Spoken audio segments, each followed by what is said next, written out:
ওয়া রাহমাতু রাব্বিকা খায়রুম মিম্মা ইয়াজমাউন, এবং আপনার প্রতিপালকের রহমত উহা হইতে বহু গুণে উত্তম, যাহাকে অর্থাৎ যে দুনিয়াকে এই সমস্ত লোক জমা করিতেছে।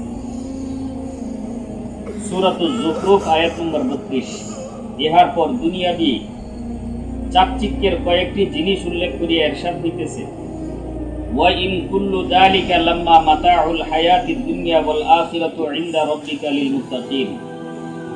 উপরে স্বর্ণরূপার ছাদ, দরজা ইত্যাদি উল্লেখ করিবার পর ইরশাদ হইতেছে, আর এই সব কিছু শুধু পার্থিব জীবনের কয়েক দিনের মনোবাঞ্ছনা পূরণ, 2-4 দিনের বাহার, এবং আপনার প্রতিপালকের নিকট আখিরাত তো মুত্তাকি লোকদের জন্য রহিয়াছে।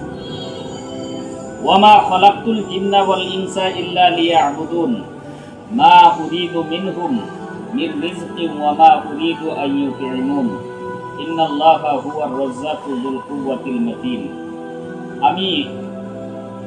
আমি জিন ও মানুষকে শুধু এই জন্যই পয়দা করিয়াছি যে তাহারা আমার ইবাদত করিবে। আমি তাহাদের নিকট রিজিক পৌঁছানো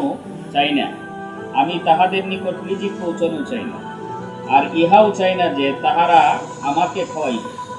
আল্লাহ তাআলা তো নিজেই সকলের রিজিক দাতা, শক্তিশালী ও অত্যন্ত ক্ষমতাবান। সূরাতুল জারিয়াত আয়াত নম্বর 56 থেকে 58।